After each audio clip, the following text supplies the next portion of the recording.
Hello प्यारे बच्चों, स्वागत है आप सभी का हमारे खूबसूरत से प्लेटफॉर्म मेगी क्लासेस पे। आज हम क्लास 10th आईसीएसई बोर्ड का लेक्चर नंबर 5 लेके आए हैं। आज हम फोर्स का जो आगे का टॉपिक पढ़ेंगे वो पढ़ेंगे इक्विलिब्रियम ऑफ बॉडी। इक्विलिब्रियम क्या होता है, इक्विलिब्रियम कोई भी बॉडी पे काम कैसे करता है, ठीक है, फोर्स का क्या प्रभाव पड़ता है इक्विलिब्रियम कंडीशन में, ठीक है। तो कॉपी पेन निकाल लो और पेटी पैक होके बैठ जाओ। स्टार्ट करते हैं अपना खूबसूरत सा टॉपिक। तो हेडिंग है बच्चों इक्विलिब्रियम।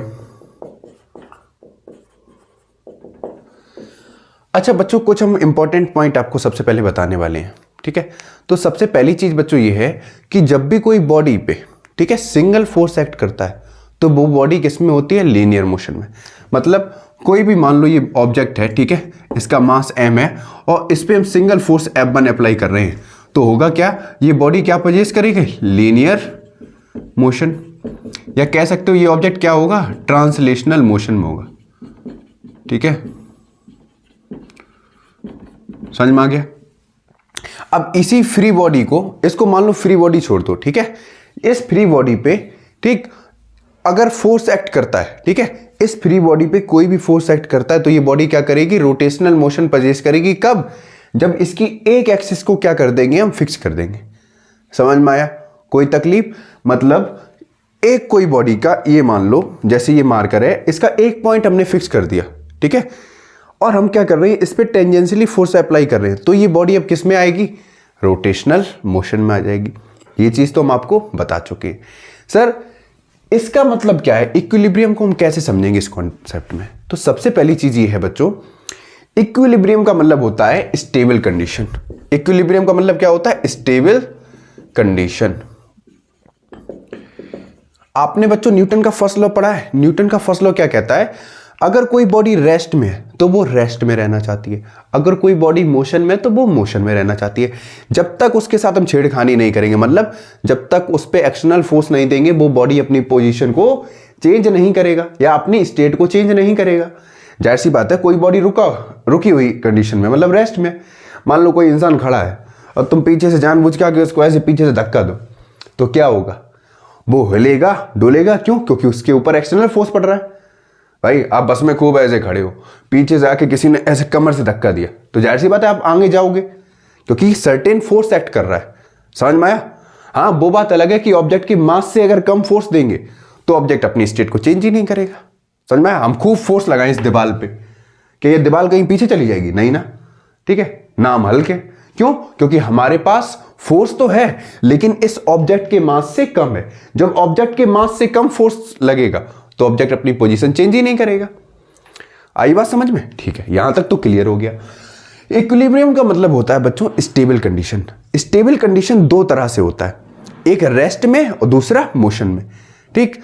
अगर कोई बॉडी रेस्ट में है, ठीक, तो जाहिर सी बात है इस पे कितने भी नंबर ऑफ फोर्स एक्ट करें, ठीक है, ध्यान से सुनना, ठीक। कैसे समझाएं, ऐसे समझा लो, ये कोई एक ऑब्जेक्ट है, इस पे नंबर ऑफ फोर्स एक्ट कर रहे, F1, F2, F3, F4 up to Fn, ठीक है, क्लियर है।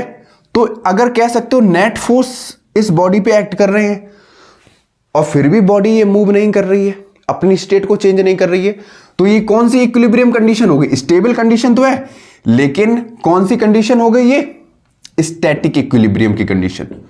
Static equilibrium.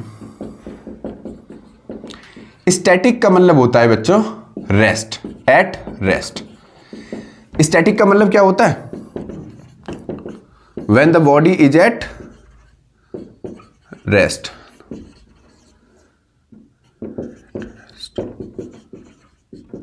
ठीक, कोई तकलीफ, मतलब ऑब्जेक्ट मोशन में ना हो तो वो कौन सी कंडीशन होगी, स्टैटिक। स्टैटिक का मतलब रुकी हुई, रेस्ट भी कह सकते हो। कोई दिक्कत, कोई भी दिक्कत नहीं। समझ में आ गया। अगर कोई बॉडी मोशन में है, ठीक है, और उस पर आप नेट फोर्स दो रोकने के लिए तो वो कौन सा इक्विलिब्रियम कंडीशन हो जाएगा, डायनेमिक इक्विलिब्रियम। समझ में आ गया। मतलब बॉडी मोशन में है, अगर आप खूब एक्सटर्नल फोर्स दो फिर भी वो अपनी स्टेट को चेंज नहीं करेगा, वो कंटिन्यूअसली किस में रहेगा, मोशन में रहेगा। उसको कहते हैं डायनेमिक इक्विलिब्रियम। समझ में आ गया। अभी डिटेल में एक्सप्लेन करेंगे टॉपिक। इतना स्क्रीनशॉट ले लो फटाफट, इसको नोट बना के नोट कर लो, ऐसे ही हल्का फुल्का सा नोट ले लो बेटा। नोट हो गया? इतना समझ में आया? ठीक सर, आ गया। कोई तकलीफ? सर्दी किसको किसको लग रही है बच्चों? तो इक्विलिब्रियम की कंडीशन क्या हो गई?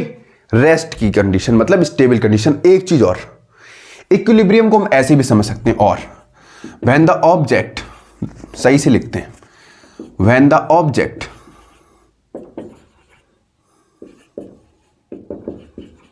Is not accelerating,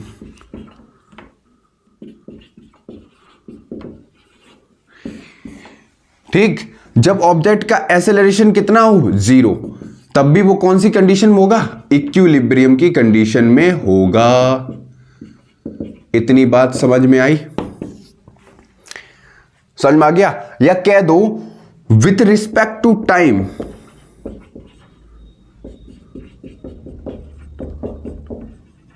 object does not changes its state। समझ में आ गया? ये भी कंडीशन क्या हो गई? इक्विलिब्रियम की कंडीशन हो गई। तो ये भी लिख लो। फिर डिस्कस करते हैं स्टैटिक इक्विलिब्रियम क्या होता है और डायनेमिक इक्विलिब्रियम क्या होता है। फटाफट नोट करो।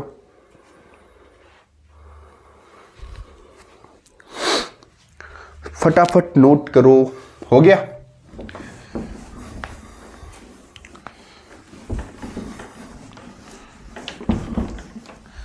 तो बच्चा लोग, इक्विलिब्रियम दो टाइप के होते हैं। पहला ए वाला होता है स्टैटिक इक्विलिब्रियम। स्टैटिक इक्विलिब्रियम क्या होता है बच्चा? अभी मैंने बताया स्टैटिक का मतलब है जब कोई बॉडी रुकी हुई हो, रेस्ट की कंडीशन में, ठीक है। तो इसमें लिखेंगे when the body remains in the state of rest under the influence of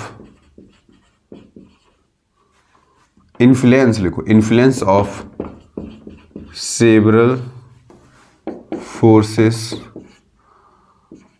acting on the body। ठीक है, इसमें लिख दो the net force is 0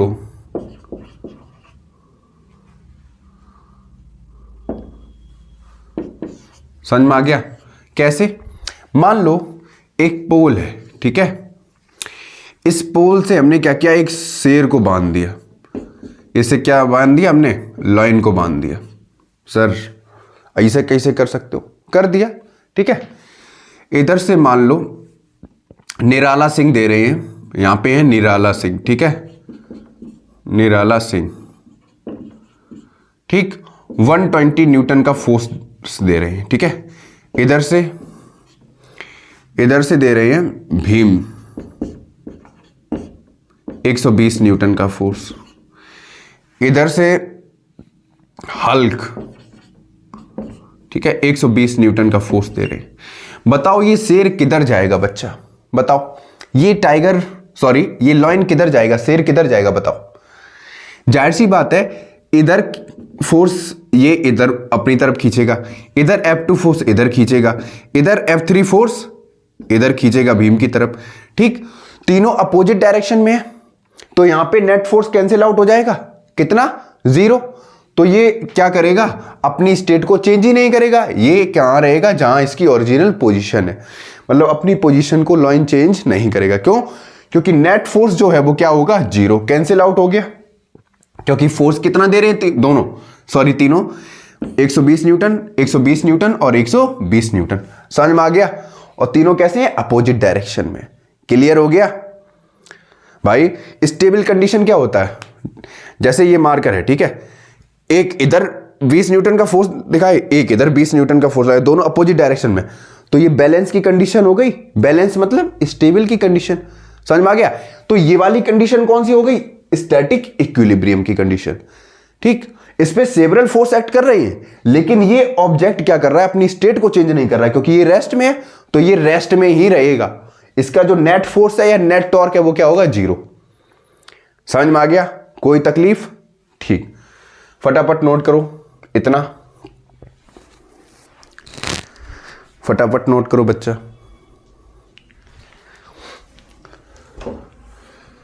screenshot ले लिया? ठीक है।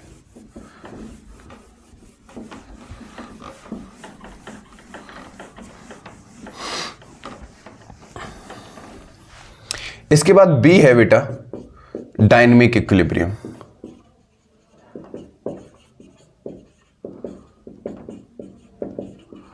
डायनेमिक का मतलब है जब कोई ऑब्जेक्ट किसमें हो, मोशन में हो, तो उसको बोलते हैं dynamic.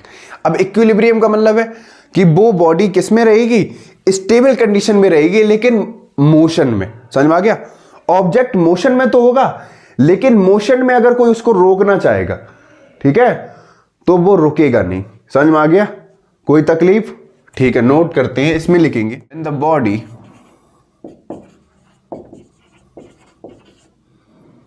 remains in the state of motion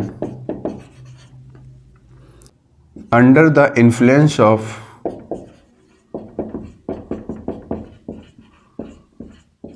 several forces.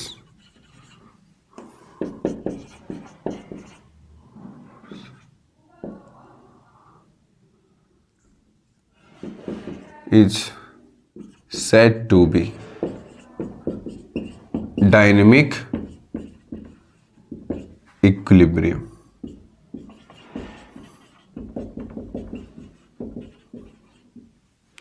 समझ में आ गया? इसका सर एग्जाम्पल बताइए। बहुत सारे एग्जाम्पल हैं, ध्यान से समझना बच्चों। जैसे आपने बारिश होते हुए देखी है, तो जब बारिश की बूंदें नीचे आती हैं, क्यों? क्योंकि उन बारिश की बूंदों पे, रेन ड्रॉप पे क्या होता है, ग्रेविटी एक्ट करती है, जिसकी वजह से वो वाटर की ड्रॉपलेट है वो नीचे आती है। क्योंकि उस वाटर की ड्रॉपलेट का कुछ ना कुछ वेट होगा, तो उसके वेट को बैलेंस करने के लिए सम ऑफ फोर्सेस एक्ट करते हैं। वो सम ऑफ फोर्सेस कौन से होते हैं? जैसे बॉइंट फोर्स हो गया, ठीक है, फ्रिक्शनल फोर्स हो गया, तो वो क्या करते हैं, वाटर ड्रॉपलेट है उसके वेट को क्या करते हैं, बैलेंस करते हैं। समझ में आ गया? तो वहां पे नेट फोर्स क्या हो जाता है, 0 हो जाता है। समझ में आ गया? दूसरा एग्जांपल लेते हैं। आपने बच्चों देखा होगा कि जो एरोप्लेन होता है वो कांस्टेंट हाइट पे ही उड़ता है। क्यों? क्योंकि जो एरोप्लेन की जो अपवर्ड लिफ्ट होती है वो उसके डाउनवर्ड वेट को क्या करता है, बैलेंस करता है। समझ में आ गया? इसीलिए वो कांस्टेंट हाइट पे उड़ता है। ठीक है, तो जो नेट फोर्स होता है वो कैंसिल आउट हो जाता है। ठीक, तीसरा एग्जांपल ले लो। आपने देखा एक स्टोन है, उसको एक स्ट्रिंग से हमने बांध दिया है, एक पत्थर है एक धागे से बांध दिया, और उसको हम गोल गोल गोल गोल घुमा रहे हैं। तो जाहिर सी बात है, गोल गोल घूमने से वो क्या करेगा, सर्कुलर मोशन में आएगा। सर्कुलर मोशन पे आने के बाद क्या होता है, वो जो स्ट्रिंग है वो, ठीक है, जो वो धागा है वो क्या करता है, टेंशन प्रोड्यूस करता है। क्या प्रोड्यूस करता है? टेंशन प्रोड्यूस करता है। तो वो टेंशन क्या करता है, उसके सेंट्रीपिटल फोर्स को क्या करता है, बैलेंस करता है। समझ में आ गया? क्या करता है, सेंट्रीपिटल फोर्स को बैलेंस करता है। समझ में आ गया? तो ये एग्जांपल हो गए डायनेमिक इक्विलिब्रियम के। ठीक है, अब कंडीशन ऑफ इक्विलिब्रियम बता देते हैं। तो फिर से एक बार लिखा देंगे क्योंकि इंपॉर्टेंट है, बता तो चुके हैं। ठीक है, condition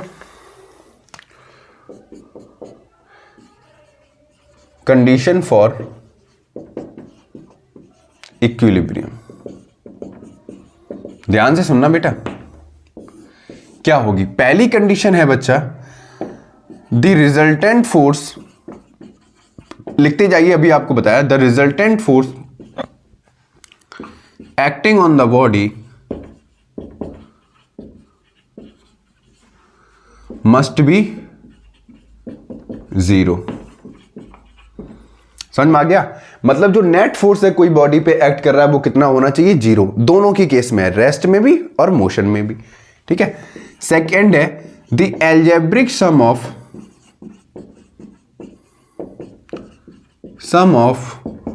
moment of force. Moment of force का मतलब टॉर्क की बात कर रहे हैं। Moment of force acting on the body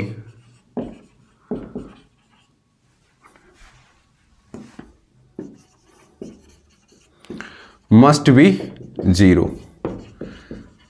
इसका मतलब क्या है? इसका मतलब बच्चा ये है कि जब कोई बॉडी में, ठीक है, जो उसका मोमेंट ऑफ फोर्स है, मतलब algebraic sum of moment of force है, जाहिर सी बात है जब कोई बॉडी सर्कुलर पाथ में मूव करती है तो मैंने क्या बताया, उस टाइम पे पेयर ऑफ फोर्स एक्ट करते हैं। तो बच्चा लोग होगा क्या, जो सम ऑफ एंटी क्लॉकवाइज मोमेंट है about a fixed axis of rotation must be equal to sum of clockwise moment about a same axis। समझ में आ गया? मतलब जो clockwise moment है वो फिक्स एक्सिस के अलोंग किसके बराबर होना चाहिए? उसी सेम एक्सिस के एंटी क्लॉकवाइज मोमेंट के बराबर। समझ में आ गया? तो मैंने क्या लिखा, the algebraic sum of moment of force acting on the body must be 0। यहां पे लिख लो about fixed axis, about a fixed axis. ठीक, इसमें लिख लेना sum of anticlockwise moment about fixed axis is equal to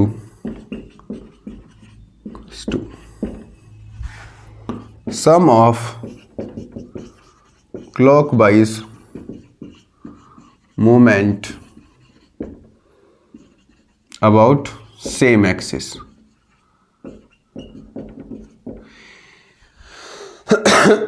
इसी को बेटा बोला जाता है प्रिंसिपल ऑफ मोमेंट। ठीक है, इसी को क्या कहा जाता है? Principle of moment. जो सेकंड पॉइंट है बहुत ज्यादा इंपॉर्टेंट है, याद रखना। ठीक है, इसी को क्या बोला जाता है? Principle of moment.